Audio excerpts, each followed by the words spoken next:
everybody. Welcome back to another episode of God Built This Podcast. I'm your host, Maxine, and we're on episode 159. Hello. Okay, I am going to start with a public service announcement, and this is going to help everyone who is listening. So please send it to a friend. The announcement is the best way to lose weight, if you're interested in losing weight, is to shit. Take a shit. Probably like 3 times a day. Take a shit. And watch in 3 weeks, your weight is reduced. I'm telling you, I've been shitting like it's a job. Like I get paid every time I shit. Like, oh, the more I shit, the more money I make, type of thing. I wish I get paid for all the times I shit. I'm saying this because I've been taking a shit for I don't know how many times within a day. It's definitely giving more than once. And it's not even giving, I'm so sorry, this is TMI, I know, but this whole podcast is TMI, if you really want to be honest. It's not giving diarrhea. It's just giving, as soon as I eat a meal, even a snack, my body gotta shit it out. And it's not even like it's, oh, my body is in pain.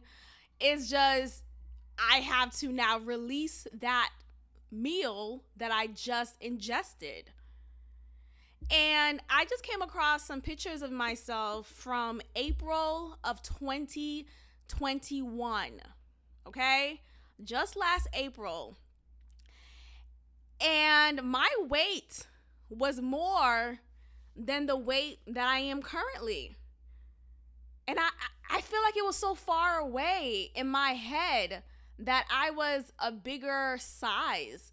But then I'm remembering, I used to weigh in the 140s, like early 140s, like 142, 143. And I remember when I was at that weight, I would go to the gym and be like, okay, I gotta lose this weight. Or I kind of put a little pressure on myself. I wasn't like super like OD about it, but I just remember feeling and seeing the added pounds on me, and feeling how my body will be a little bit more snug. But now all of a sudden, and mind you, I don't track my weight. I don't got time for that. I just wake up and realize, oh, I look different today, you know? What I've been noticing recently is that when I will wear the same outfits that I wore when I was 142 or 143, now those pants feels a little light. I could run my thumb at the hem and feel so much space. It doesn't feel like it's hanging, but like certain pants are super loose, you know? And I guess I have still enough curves to fill it out. But yeah, I'm not in the 140s anymore. I'm 135, right at that mark. And I came across, you know how your iPhone, I don't know if Android users have this feature. Sorry. But with iPhones, you get accosted with, here are some pictures from the past. Like, damn, I'm trying to see that. But anyway, you know, in your photos, you have a plethora of images from years ago. I still have images from when I was when I was a freshman in college. Okay? And I will get reminders, like how Facebook does it sometimes. I'm never on Facebook, but whatever. The times when I used to be on Facebook, it'll give you reminders. Here's what you was doing. Here's what you were doing on this day in 2013. Like, it's 2022. Okay? But yeah, your iPhone does the same thing. And so just recently I came across some images of myself from just last April. I'm like, oh my gosh, my face was a little bit more chubby. And I was a little bit pudgy around my midriff area. And I'm looking at myself now, and I definitely see and feel the weight difference. And the only change from then till now is just I've just been shitting. Like, there's no secret sauce. Oh, I didn't work out 4 times a week. I mean, I work out here and there, but honestly, I haven't been working out consistently in like a month. It's just, I don't know. But yeah, so that, in case you are interested in working out, but then the question is, oh, why are you, how can I shit more than once? People say, oh, you gotta shit more than, or at least once a day. Yeah, that's not a minimum for me. It's like 3 times a day. I mean, maybe it has something to do with my endometriosis. So maybe I'm just a special case.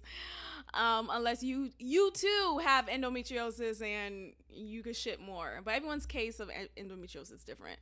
Anyway, I just felt the need to share that with you all. Shit! Let's go shit!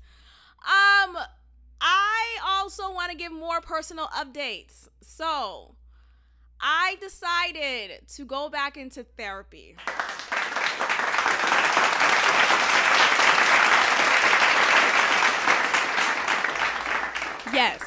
Yes. I made the executive decision for my mental health to seek professional help. Now, one may ask, why? I thought you were fine. Aren't you good? Are you crazy? So as you know, I believe I shared on the podcast that I have been in therapy before. The last time when I was in therapy, it was only virtual. It was during still when the pandemic was still much of a word that meant something. Now it's like, is the pandemic over? Masks are no longer mandated. But like, I'm still waiting to hear from Fauci's father Fauci, Daddy Fauci, to make the declarative statement so that everyone else could feel okay to be completely maskless.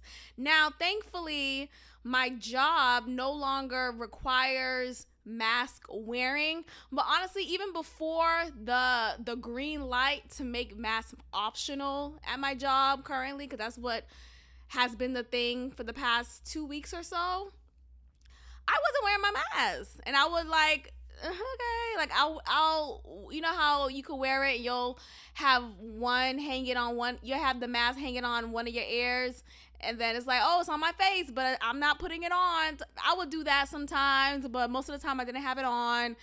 And it's just like, fuck the system. No. And another thing, at this point, the way I talk about my job is like, damn, do you like it?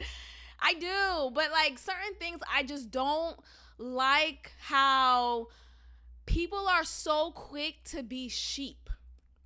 We have this thing at my job where you'll tap this machine to clock in. As soon as you enter the building, the expectation is to arrive to work at a specific time, and the expectation is to clock out at a specific time. And every day you clock in, you tap your card on this little machine like you work at Target. I don't work at Target. Why am I doing this on a job that's salary? I get paid regardless. Like, me clocking in at 7:45, right, which is much later than I should clock in. But the point is, me clocking in at a later time does not affect my pay. Like the whole clock-in method is for jobs that are not salary based, jobs that are paid based off of hourly wage, not for a salary. So fuck that. No. So I haven't been doing that. I've been taking the deliberate stance to no longer tap my card. And yeah.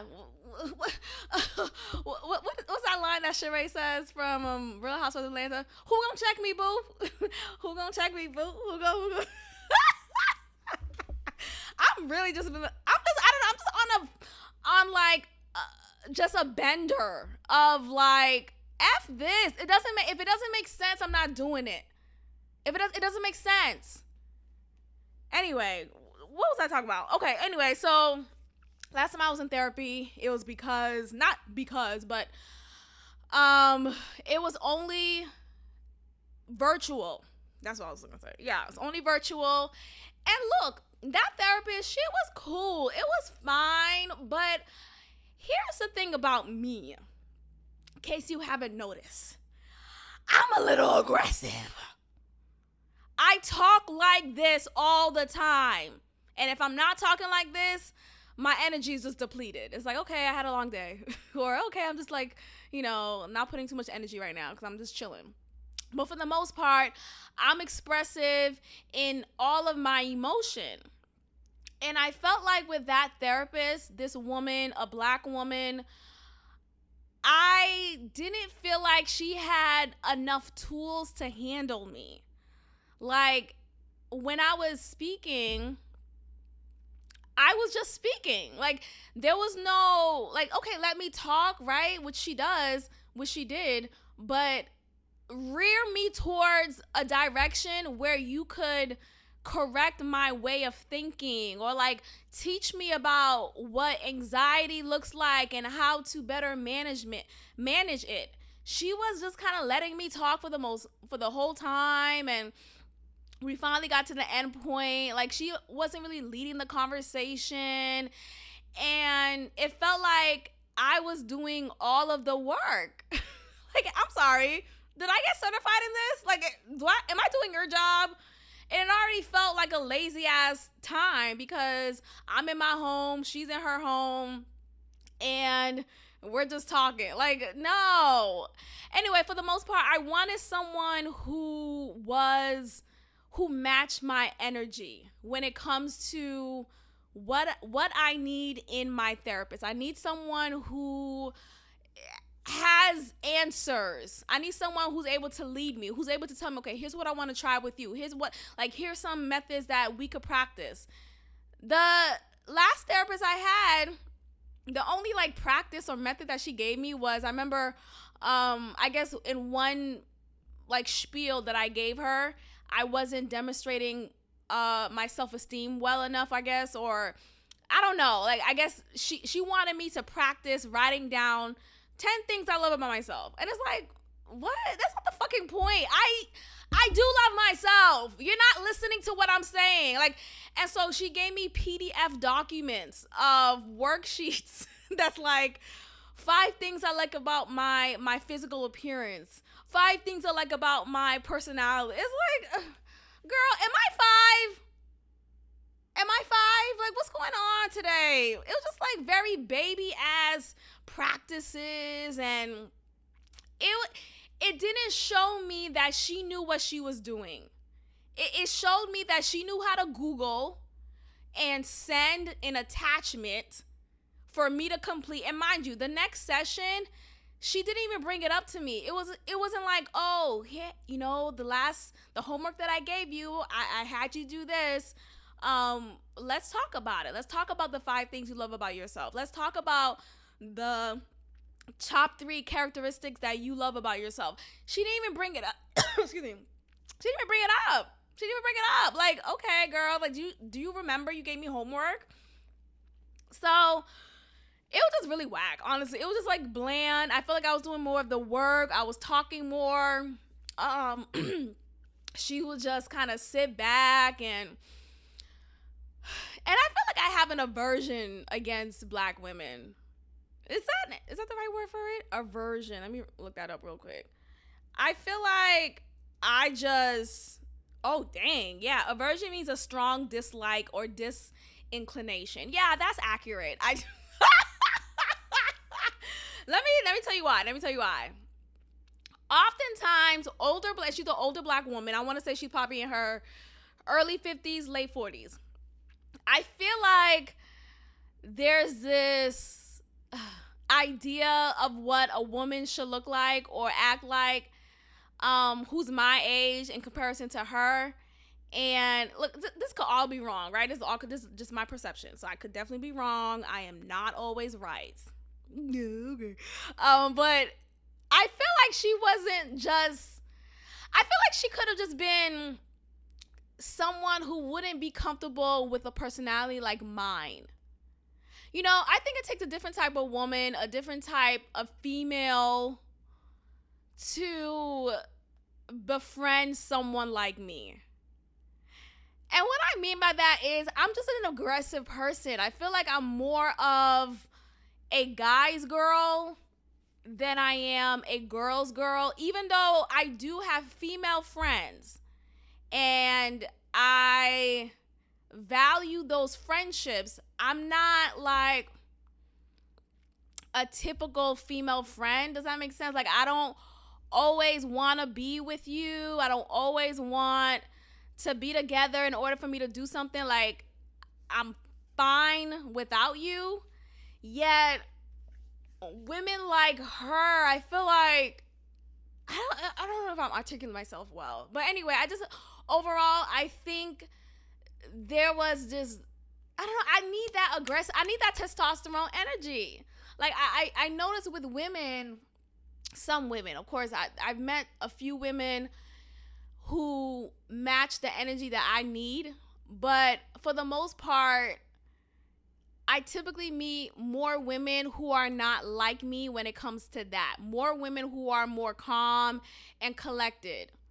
Now, as a therapist, maybe that's her job to be calm and collected.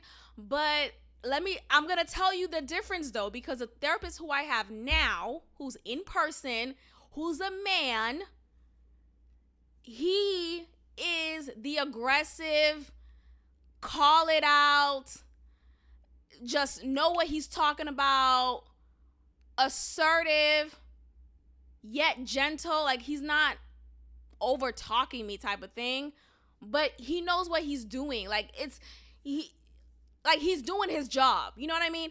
And the woman I had, it wasn't like she was doing her job. It felt like I was just leading the conversation more. And where are you leading me? Like, where are we going to next? Like, I want you to paint a goal for us. You know, like, okay, Maxine, here's what I want to practice with you. Here's something that I've learned in therapy school and I want to practice it with whatever. Anyway, I decided to go back into therapy and I decided to specifically filter for an in-person therapist. Now, I say that because it was very impersonal doing it virtually. And I just want to really be out of my element. I feel like going to therapy while at home was not really therapy to me. It just felt like a little cop-out situation. Like, okay, we're here, but I'm really home. Like, I'm not really paying attention. I mean, I was paying attention, but it's like I'm not really 100% in this environment. Instead, I'm at home and I'm on a call. Like how focused are you really when you're on a call? Anyway, so I was searching high and low. Couldn't find nobody. Know that song? I was high and low. Okay. The filter that I used online all resulted into virtual visits only and yada yada yada. So thankfully, shout out to my job. There's a therapist on campus who I spoke to directly and asked, do you know anyone, right? Any one of your peers, any one of your colleagues who offer in-person services? She gave me a name. I followed up with that name, gave that person a call. We scheduled a therapist appointment that week. So that same week I called him. A few days later, I saw him in person, and then boom, I'm on his couch. And when I tell you I'm healed. Like, no, it was really good. It was really good. It was much needed. What I enjoyed about it was, yes, it's in person. It just felt so present. Like, I wasn't wearing a mask. He wasn't wearing a mask. He gave me a handshake. I shook his hand. It was just nice. It felt like, wow, we're living in a real world again. So we're discussing. He's taking notes as we're discussing the responses that I answered the questions to on the paper, right? So what happened? So anyway, we're talking, and like he's learning more about like why I'm here and like a little bit of my background. And he offers, based off of what I tell him, I'm still working through some trauma. And he named it. He recognized it. He gave it a name. He was like, you know, I'm still, it sounds like I'm like reeling from some PTSD from my childhood, from sexual trauma that I witnessed and experienced it at the minimum, I guess. But he was like he was creating like these points for me to cover and like providing a solution and giving it a name. Like no one that the last therapist didn't even say PTSD or didn't even say trauma. She was just like letting me fucking talk, and okay, an hour passed. You want to schedule your next session? No, I want you to give me an answer. Tell me why my mind is rattling the way it is. And this guy, this current therapist that I have, gave me an answer. And after he said PTSD, he was saying how, what did he say? He was like how he wants to do EDMR with me, which sounds like a drug, right? Let's talk about EDMR. I heard of it, and I think I looked it up months ago. And I realized that once he said it, it hit me like, oh my gosh, I remember looking what this was like months ago, or like even a year ago, I think. But anyway, EDMR stands for eye movement desensitization and reprocessing.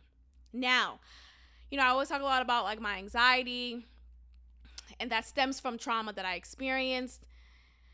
And he was saying how EMDR helps reprocess and reframe your mind, your thoughts, into not replaying what happened in the past, into not recreating imagination and scenes that, you know, that never really happened, and it focuses you. So basically he was saying like there's different ways to do it, right? He could tap my lap, but he's like, you know, that may not be the most comfortable, right? So I'm like, yeah, we could do something else, right? But like he could, basically it sounds like he was gonna hypnotize me. Like just kind of focus my thoughts on a particular thing. And while I do that, he'll ask me a few questions, like, you know, what do you see? What are you seeing right now? Like what comes to mind when you're here? I don't know, but I'm here for it because I like strategy. You know what I mean? Like I like to know, okay, here's what we're going to practice. It helps for this. And basically he was just saying, yeah, it helps with trauma. It helps with anxiety. It helps with all of that. And I think that's amazing. Like I like to know that, wow, we're practicing something. As with the last therapist, here's a worksheet for you to fill out. Bitch, I do love myself. Like that's not the problem. There's no issue with that. But anyway, I really enjoy that. So I'm excited. The next time I see him, my next session, we're going to do the EMDR. And then during that session again, not only did he provide me with a step moving forward with something that we're going to do next time and a few more times maybe, he said, here's what I want you to do. Or here's what I'm going to throw out some ideas and you grab onto whichever one you want to do, you know, for homework, quote unquote. He mentioned the word grounding. And I'm like, is grounding when, you know, you take your feet outside barefoot and you just stand next to a tree? It's not that. So maybe that's a way to ground, but it's not that necessarily. I'm trying to remember what he said verbatim, but I'm looking it up, and it says grounding is basically when you find your breath. Like you recognize the physical, tangible things that you see around you. You use your senses to help you to focus on the present. That's great. And then he mentioned another technique for me to try. It's called like face your fear. Like okay, so what? Okay, so like I like to plan everything out. I like to be very detailed and like, okay, after a therapy session, I'm going to go get this, I'm going to do that, you know? And I always freak out if I plan this and if it doesn't go well, then, oh my gosh, right? So I'm immediately going into the what if it doesn't? What if it doesn't? What if it doesn't? What if it doesn't? And he said, like, give me an example. So I said, like, okay, well, what if I can't get something to eat right after work or something like little like that? But like I would think about it in such extremes. And he's like, the answer is you'll figure it out, right? Like we don't know what happens if it doesn't happen in your plan, and be comfortable with that. I don't know, like saying I don't know doesn't have to be attached with fear. If you don't know what's going to happen next, okay, you don't know, because we don't know what's going to happen tomorrow. We don't know what's going to happen literally in the next minute, but we know right now.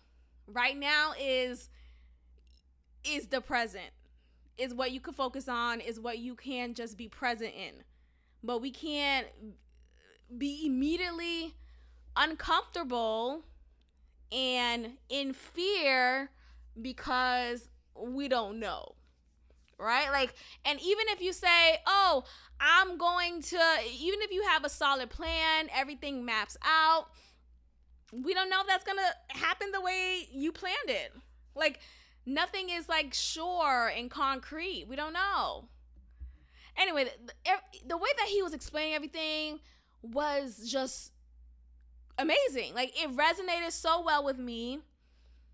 It sounded like he knew what he was talking about. Like, he's been doing this job for a while. Like, he is confident in this field. It just felt really good. It felt really, really good. So, and that couch that I was sitting on, it felt really, really good. Like, it was a really comfortable couch. As soon as I sat down, I was like, you have a really comfortable couch. No, anyway, it was a really good time. I'm proud of myself. But yeah, I think for the most part for me, like I said, I think it's just anxiety that's just sometimes it takes over me and it leaves me stunted. And I feel so like I depend on me. You know what I mean? Like it's me. I depend on me. And I look at like a few other people who have help or who have someone to lean on in a sense. And I feel like, what if I can't do it? Like, what if I fail myself? And so that feeling just like overwhelms me. And then I'm stuck with like irrational thoughts and thinking that, oh my gosh, I'm incapable. I have nothing. What was I thinking? I go down this rabbit hole of doubt, of feeling inadequate. And it's just like, it's been happening too much lately. And I think this whole like adulting thing and navigating through finances for me is also a trigger point. It's also an anxiety ridden point. And so like I found a solution for that. Like I created a new budget plan and I'm in a program that helps with like consolidating debt. So I'm looking forward to that. But then there's that also that fear that comes in of like, you know, what if it still doesn't work out? Like, what if, anyway, I'm working through that in therapy. And maybe this is a sign for you to go to therapy. But I think I've been on this podcast and I will say, like, you know, fuck therapy type of thing. But I think it's just about sticking to it until you feel like you don't need it anymore. And I don't think you have to go to therapy like your whole life. I just think when you've been going through consistent just patterns of mental strife, maybe you should check in. Like, maybe you should just be like, hey, you know, I just need some help. Like, it's okay. Anyway, yeah, that's the update. And can't wait for my next session. Okay, changing topics. So we have here another Jada and Will discussion. Now, assuming these quotes are true, let me go ahead and read it. So there is recent news that Jada said she wishes Will never slapped Chris, and she said that she doesn't need protecting and that she regrets that he did that. Now, it sounds wild, right? Like, dang, like he just defended your honor. You know, he stuck up for you. He defended you when this man ridiculed your bald head, even though it wasn't really a ridicule. But anyway, and for her to say, hey, you shouldn't have done that, and I don't need a man to protect me, is a slap in his face. Like, it's karma back, you know? But there's more to that. So then I came across another article of Jada Pinkett-Smith saying that she never wanted to marry Will. She never wanted to marry him. Yes, I said that. Yes, she said that. Allegedly. Who knows if this is true? But, it is true. She actually said it. Yeah, she said it. And she said it on the Red Table Talk. Will knew this. He was at the table. But anyway, she said that she really didn't want to get married to Will Smith. She was coerced to do so by her mom. Because at that time, I think she was 23. And she was pregnant with their oldest son together. And it just was like the natural next step to do, right? Because I don't think they grew up in a religious household, but even in certain black homes, the expectation is to, you know, make an honest woman out of her, and, you know, you impregnate her, just marry her, you know, why not? And I feel like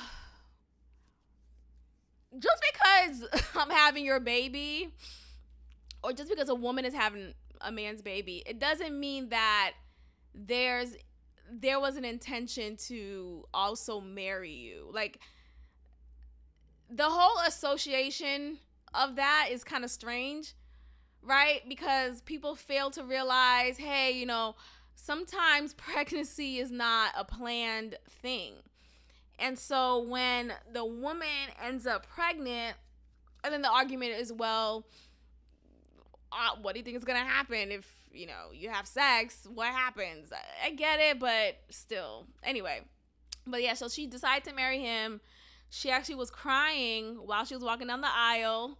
She hated the wedding. And anyway, like, all of this is coming out just hit after hit after hit. You would think Chris Rock was the one who slapped Will, because the way that Will is getting slapped and just like pounded at this point is embarrassing. Like, dang, like this man here decided to defend and honor his woman, honor his wife.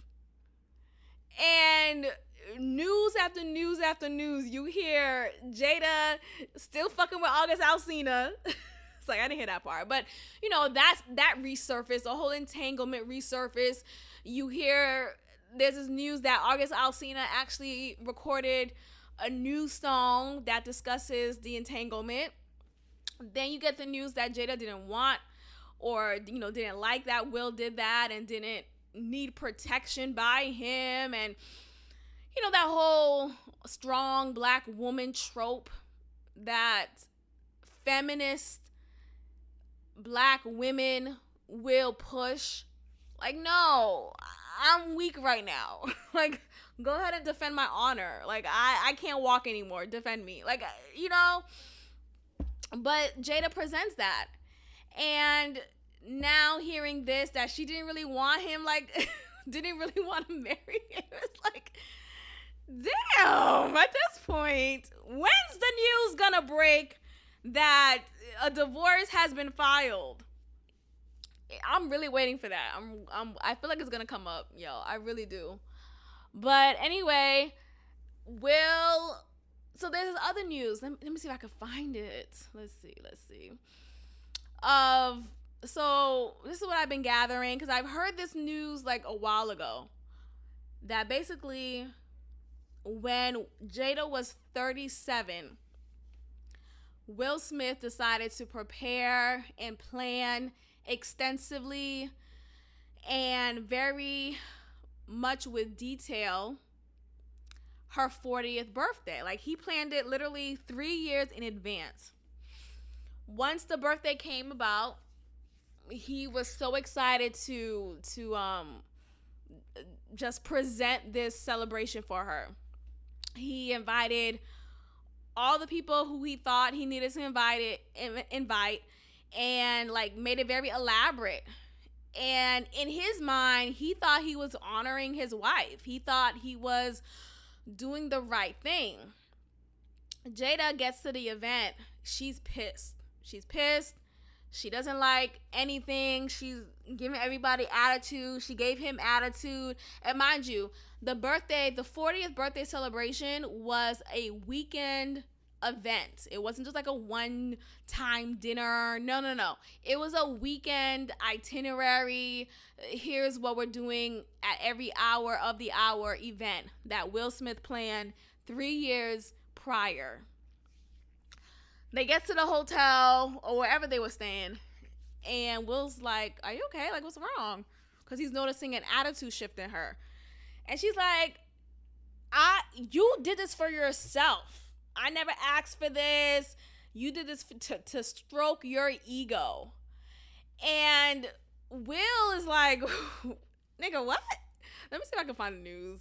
Will Smith plans Jada's birthday. Because, my God, today. But anyway, she's looked at as ungrateful, basically. Like, has been resurfaced, and Jada's looked like as an ungrateful person because she hated this extravaganza that Will Smith prepared for her. And he said, quote, "Yeah, your 40th was my low point." He said that when he hired a team to orchestrate her 40th birthday, quote unquote. What else am I seeing? He said it was going to be a splash. It was going to be my deepest, most beautiful proclamation of love. It was going to be the thing that lifted her out of this midlife crisis. However, once the party was over, Jada, to Will's surprise, did not like the party at all. She told me that the party was the most ridiculous display of my ego.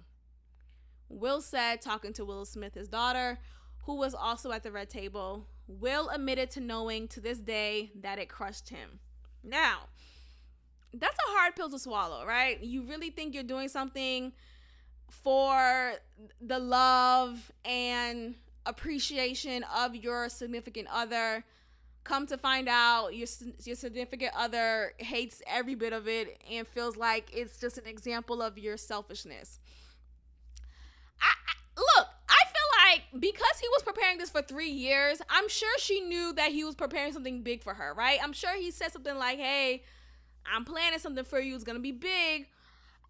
Like, I wonder at what point was Jada going to tell him, hey, this is what I want. This is what I don't want.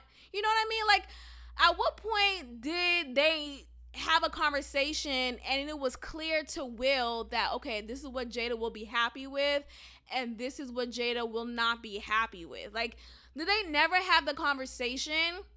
Now, nowhere in this story does it detail exactly what happened for Jada to say that it was a big, what'd she say? A big display of his ego. A ridiculous display of his ego. So I don't know what, like, was it a slideshow of just Will Smith? Like, I don't know. Like, what does that really mean? He messed up. I'm reading this comment. So see, someone said, people commenting on this and saying Jada was ungrateful needs to go read Will's book. The man clearly stated he messed up because Jada already told him she wanted a quiet celebration. Okay. The whole world was wild, but she wasn't, and it was her birthday. Got it. Okay. Got it. Okay. Fair point. That's a fair point. That's a fair point. If I want something low and quiet, why are you making it a big deal? You know what? I might have to side with Jada on this point. I do.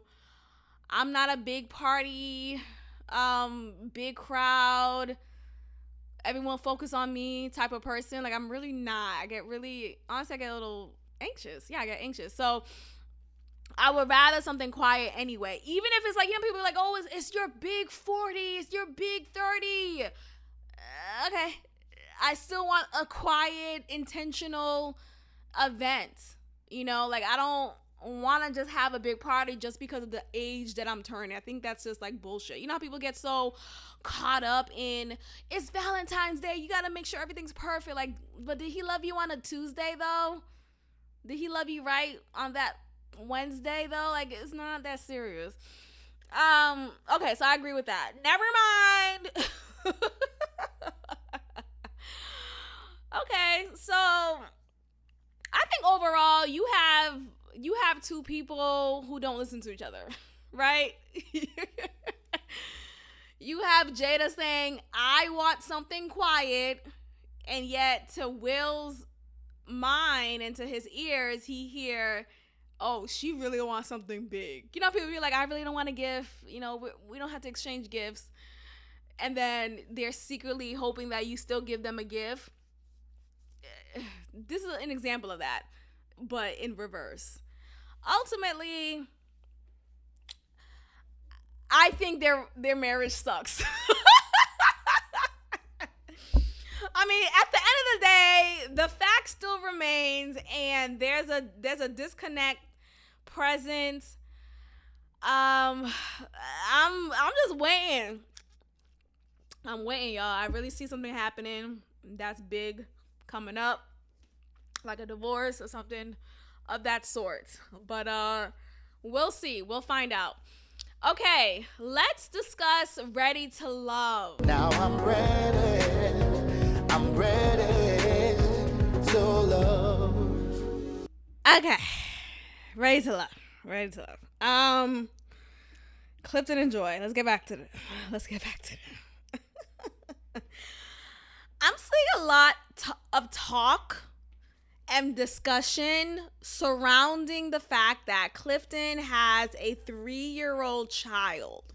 Now, I don't remember when he said that. I honestly don't remember if he ever said did he say he has kids? Like, I don't remember that part at all. All I remember is he said that he's been married twice. So I guess, okay, sure, you have a kid from that. I guess it pans out. But yeah, all I remember is that. Let's believe that he does have a 3-year-old child. Now, the argument that I'm seeing is, well, it's a red flag for a man who has a 3-year-old child to be on a show about being ready to love. How can a man with a 3-year-old child be ready to love? What? Does my child need to be 5 years old for me to be ready to move on to my next love? Is that it? Like, what is going on? Like, people act like when you have kids, you can't be interested in finding a soulmate. Huh? Or that 3 years is not enough time to be ready to move. I just it didn't hit me. I feel like maybe if the child was 3 weeks old, shit, and I'll even give it if it's a 3-month-old. Like, dang, you just wrap things up with your child's mother. And even then, though, like, say if he wasn't with his child's mother and they decided to part ways prior to the birth of the child, people move on. Like, I don't know, it just doesn't make sense in my head, that whole argument of, well, he just had a child, he's not ready to love. Like, what does that mean? Like, if he's been disconnected with the woman, with the child's mother, it doesn't matter how old the child is, right? Am I wrong? Like, please let me know. But I felt like that was just a dumbass reason. I think there's a lot of haters when there's an actual connection being shown on the screen. I think a lot of these commentators that I see, they can't really genuinely be happy. Like, I feel like they're looking for something wrong.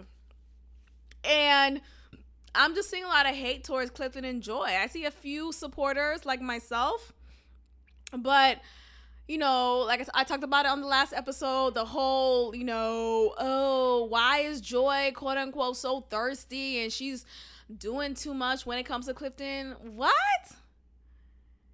You like somebody. Like, I'm not playing the game. I'm not gonna wait an hour before I respond to your text. I'm not gonna wait until you text me first. I want to talk to you now. I thought about you right now, so I'm gonna text you right now. I happen to be around your neighborhood, so I'm gonna pop up at your house right now. Don't do that. But honestly, don't do that. Okay, let's talk about the time when I did that once to Leprechaun Bay. And but I did it on the wrong context though. Like, if you had an argument over the phone, either via text or via on the phone call with your man, and y'all end the argument on not good terms, like it's still an argument, and you hop in your car and drive to this man's house unannounced. I mean, he's not gonna say leave, right? He's not gonna say, what are you doing here? You're not welcome in, right? And you enter the home, you're still heated, you're still hot. It's not a good night. It's not gonna be a good night. We're not having makeup sex. No, I'm here to still argue you down. I'm here to really, like, talk shit. That's, you don't do that. I wouldn't advise anyone to do that. Don't do as I did. Let me be the example for you, because my God, that was the night that ended it all, if you want to be honest. That was the night when I got abusive, if you want to call it that. But, I mean, can women really be abusive? I'm kidding. Yes, we can. But that was a night when it really kind of went haywire. And I just don't advise anyone to do that. But I think, like, aside from that, though, I think, yes, you should be mindful of your partner's time. But if you want to do, like, a cute, I want to be sexy for you type of thing, and you pop up, I don't feel like that's an issue. I really don't. Especially if, like, neither person has nothing to hide, right? If there is something to be hidden, then maybe that's not the best idea. But if both people are on the same page, I don't see the issue with just, like, popping up sometimes on some, like, hey, I stopped by your favorite restaurant and I just ordered you something, here it is at your door, or I'm coming in with, I don't know. But anyway, I just don't agree with the whole rhetoric of women needing to be just kind of chill and, don't show him that you like him. Play hard to get. What? For what? It's gonna make him like you more. Huh? It just, I'm not in third grade anymore, And I feel like I just resonate with a joy with her because it's like, I like you. We doing it. You like me back. Like, we're not playing games. It's not gonna be I think she likes me. She texts me sometimes. It's not gonna be a wonder. But yeah, I just don't appreciate people calling her like thirsty and whatever. Anyway, this critique that they have a lustful relationship. Let's talk about lust.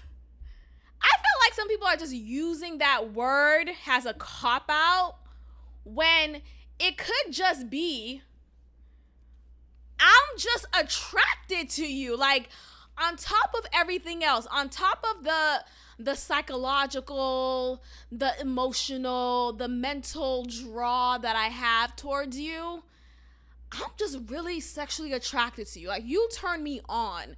We don't need any help in the bedroom. Just as you are, turn me the fuck on.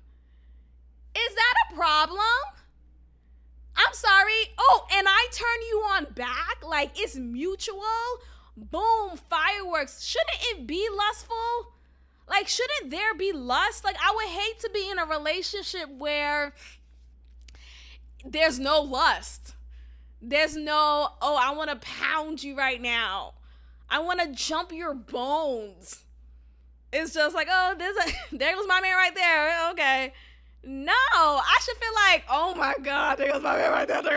Like, you know what I mean? So why is that a bad thing? I guess the comment made it seem like that's all they have, and she's always on him, and it's just too much, and she's always jumping on him.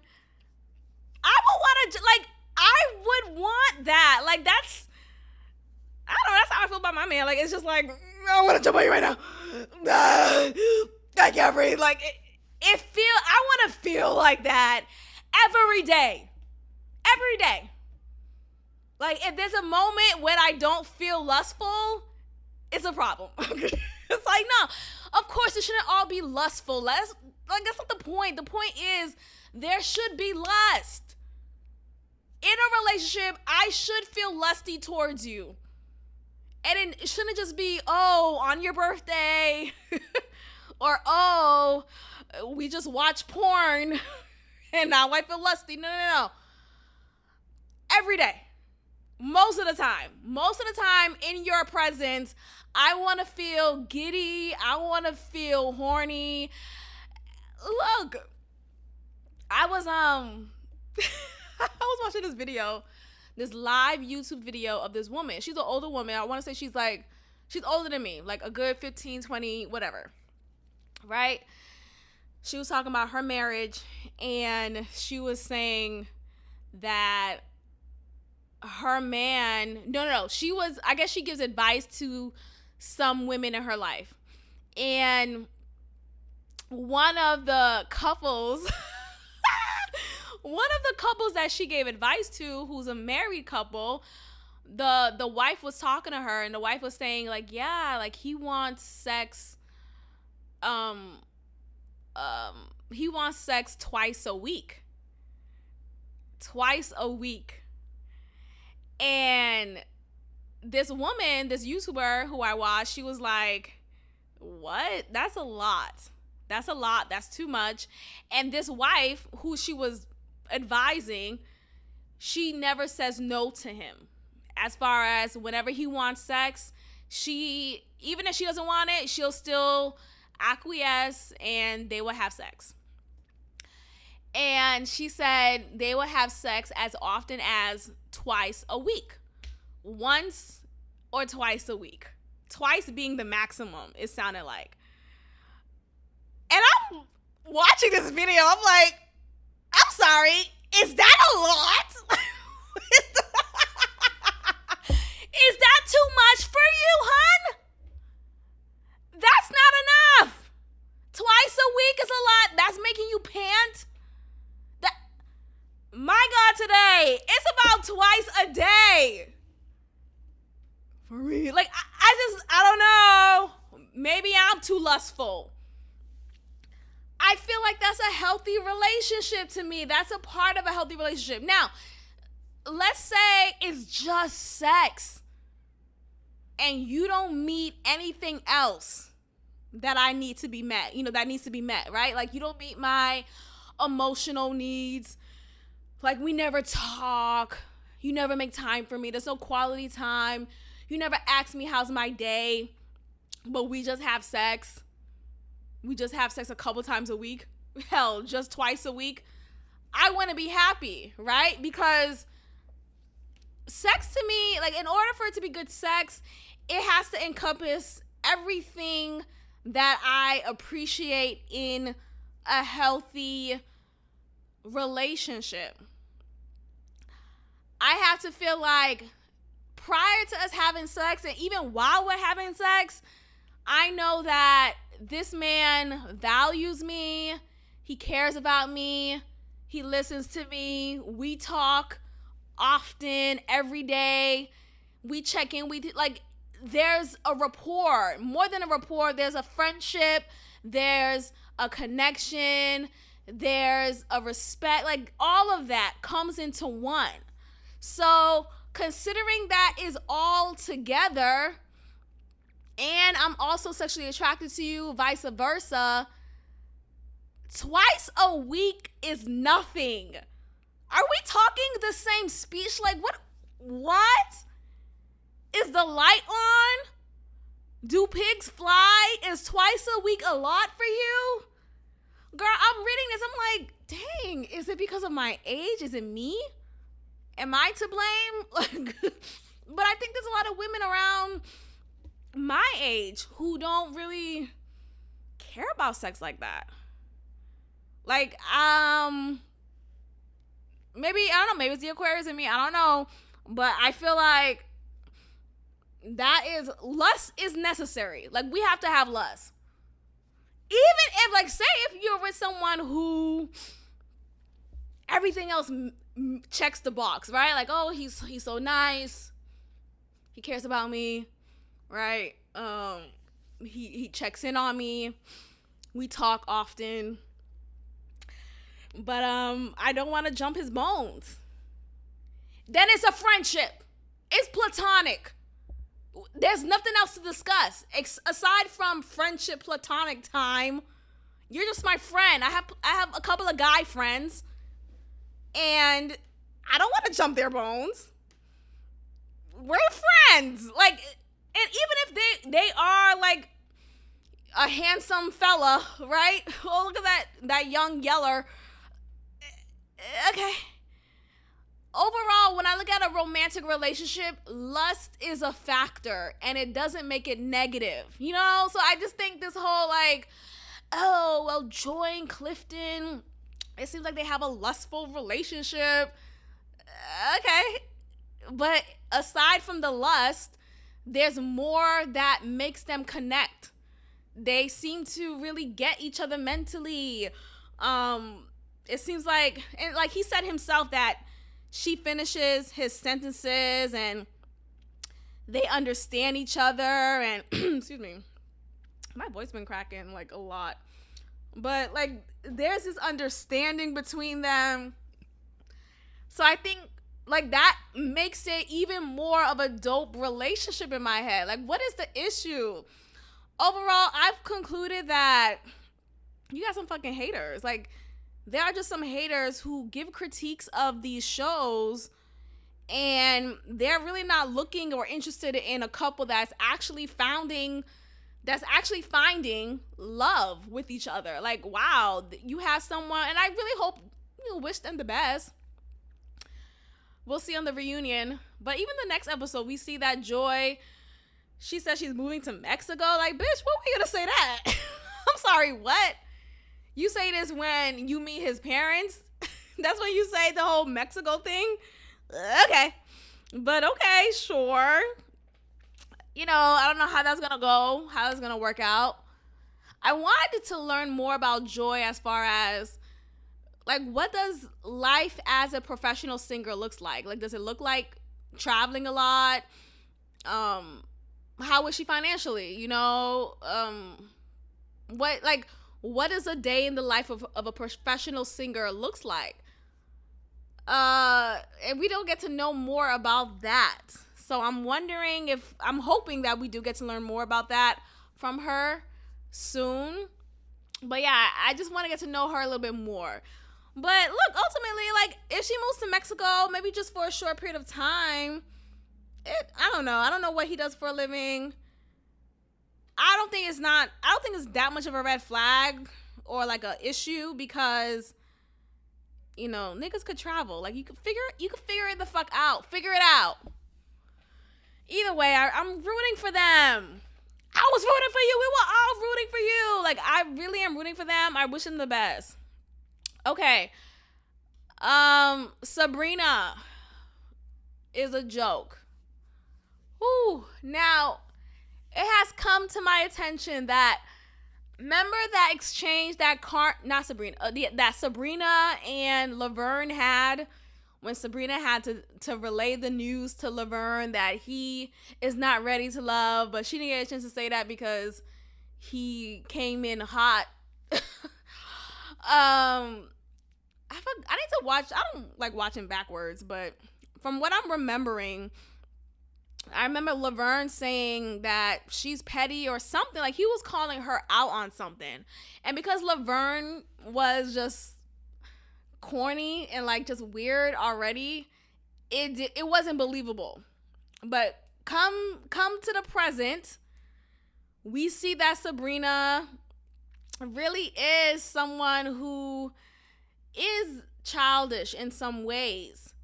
When she said that comment to Donovan, let me say Donovan. When she said that comment to Donovan about you might be next or you're next to go type of thing,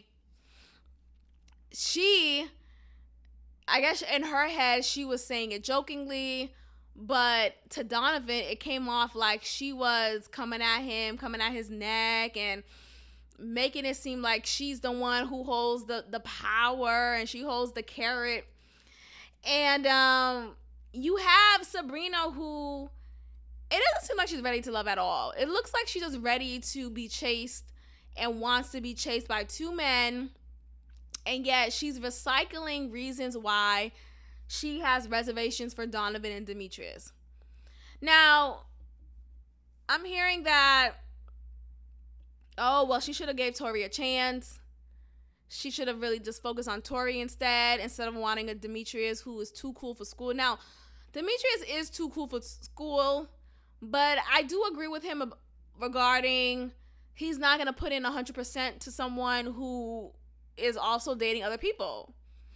And Demetrius never really showed interest to someone else. Like, it seemed like he's really only focused on Sabrina. So I could get that. I get that. But aside from that, though, Demetrius is corny. Like, I don't see his personality, and that's what I mean by corny in this sense. Like, I don't know what he's about. Like, he just looks too serious and just like, I'm too cool for school type of guy. Like, what makes you laugh?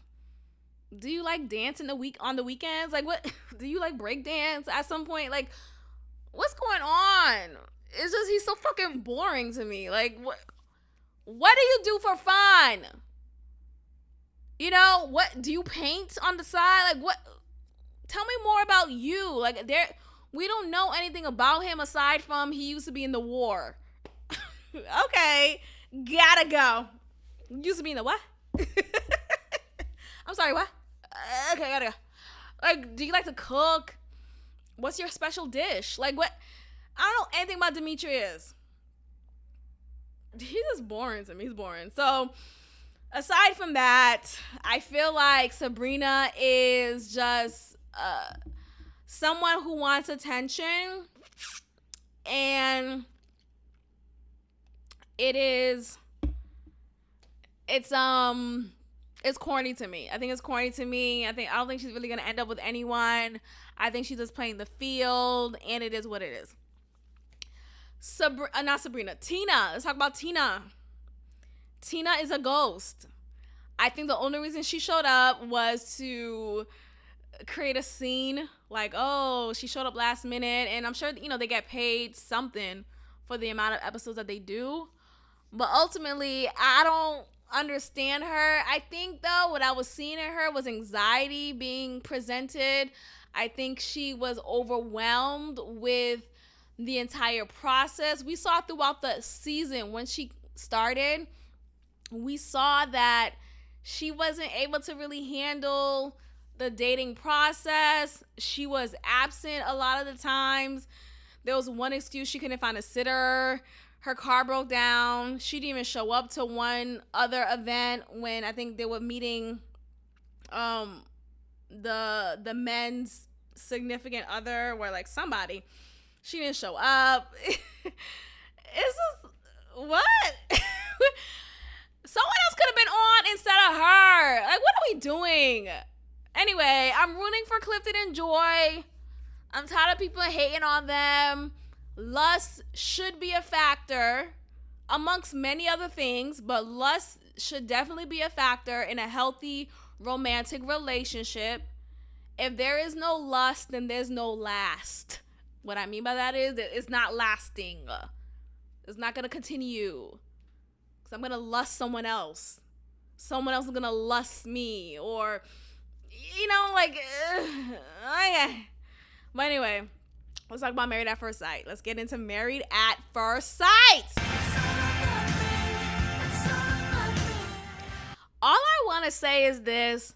Noi is annoying.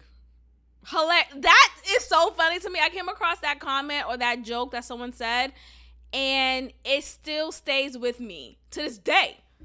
Noi is annoying. Like, oh my gosh. At the very least,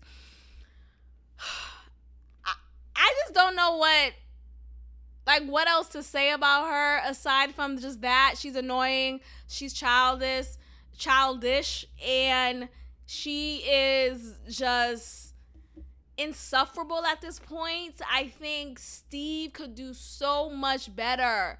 I really like Steve. I think he's a really good guy. He's a good man, Savannah. Steve is great. Honestly, I don't find an issue with him not having a job. Like, and even if he got a job to appease her, like, I'll get a job, it's not gonna be the answer. There's gonna be resentment because, one, he's not gonna want to stay there at the job. He's not gonna be happy because, oh, he got the job because she wanted him to get the job, and it's just, it doesn't match who he is and the life he wants to live. I really want us to get out of this mindset of 9 to 5 is the only way to live and survive in this world. I wish we lived more of a France lifestyle. The French really don't give a fuck about working. They have more days off than anything else. They clock in whenever they want. There's no American rush. Have the New York minute rush that is present in New York City. There's none of that in France, from what I know, according to the show Emily in Paris.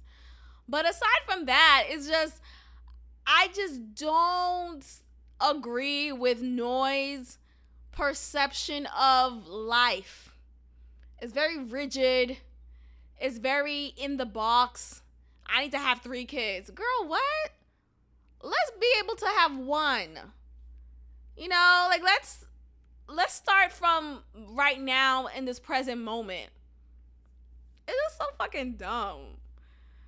Steve, look, again, I like him. I think he's a good guy. He's a good man, Savannah. I feel like maybe he's doing this on purpose as far as not giving her a clear explanation of his finances. Maybe he's doing it on purpose because he doesn't want us, the public, to know. I don't know, because I feel like at this point, it should have been squashed by now. Maybe that's just their storyline that they're running with. But at this point, why are we saying the same things over and over again? Like, it should be handled like, hey, bitch, I got $1 million in the bank. Shut the fuck up. Or I got $750,000 in the bank. We're good. Our 3 kids that hasn't been born yet, they're good as well. I'm sorry, hello? And on top of your income that you're never gonna let go of because you need to have a 9-to-5, that's gonna help as well. But I promise you, we're good. And I think for Steve, and this is why I feel so solid in me saying that about Steve. I don't know if he has 750,000. I don't know if he has $1 million. Look, I don't know. But I do know synonymous to IT is money.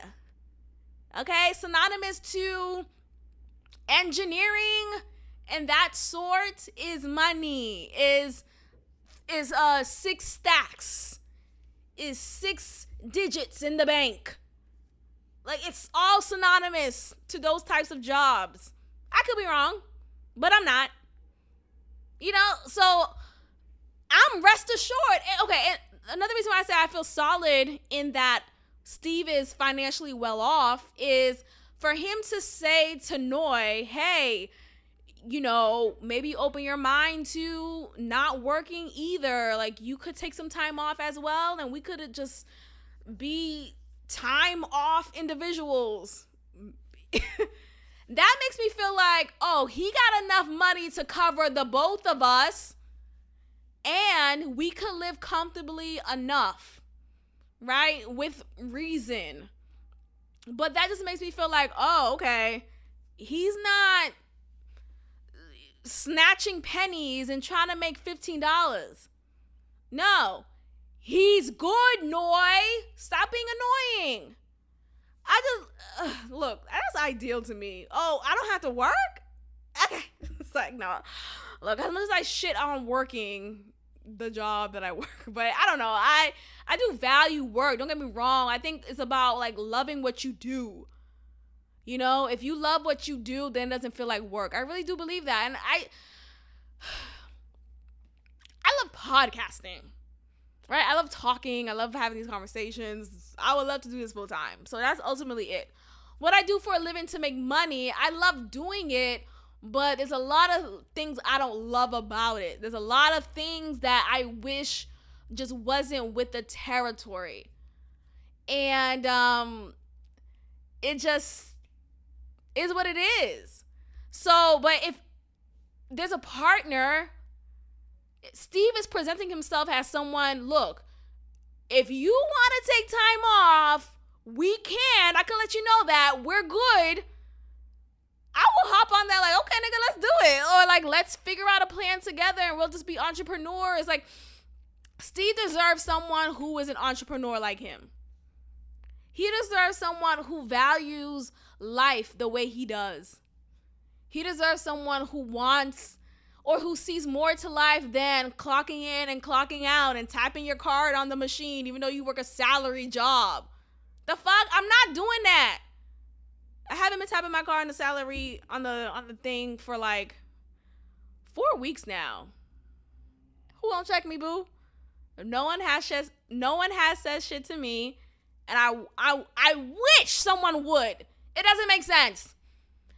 Again, I'm at a point in my life where if it doesn't make sense, I'm not doing it. I'm not just going to acquiesce and let you hit it from the back.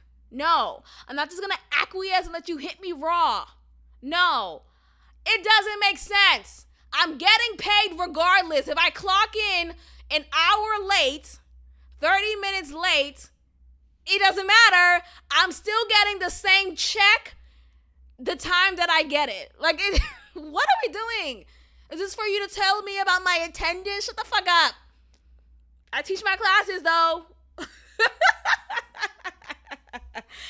All right, let's end it here. It's been a day, and I'm practicing grounding. When I tell you, after that therapy session, y'all, literally the minute after and the day after, there was this calm that came over me, y'all. I don't know if he put something in the tissues that I used to wipe off my tears when I was crying during a moment in that session. I don't know if he put something in the air and it just caught on to my spirit. I don't know. But when I tell you, there was a calm, and I still feel a calmness, but like a fresh calmness. After my session, I felt more at ease. I felt like I left with tools. That's what I'm saying. Like I left with tools after that session. I left feeling more hopeful, more determined to continue on this journey of mental health and protecting my mental health. Okay, you know, you're like, oh, mental health, but what about mental health? It's about protecting my mental health. So it just felt really good. It felt really, really good. So anyway, okay, I'm going to end it here. Thank you all for listening. I appreciate every listen, and I will check in with you guys next time. Goodbye. Thank you for tuning in to another episode of God Built This Podcast with your host, Maxine. Be sure to leave a review, give me 5 stars, and of course, subscribe. Also, follow God Built This Podcast on Instagram at God Built This Pod. God bless.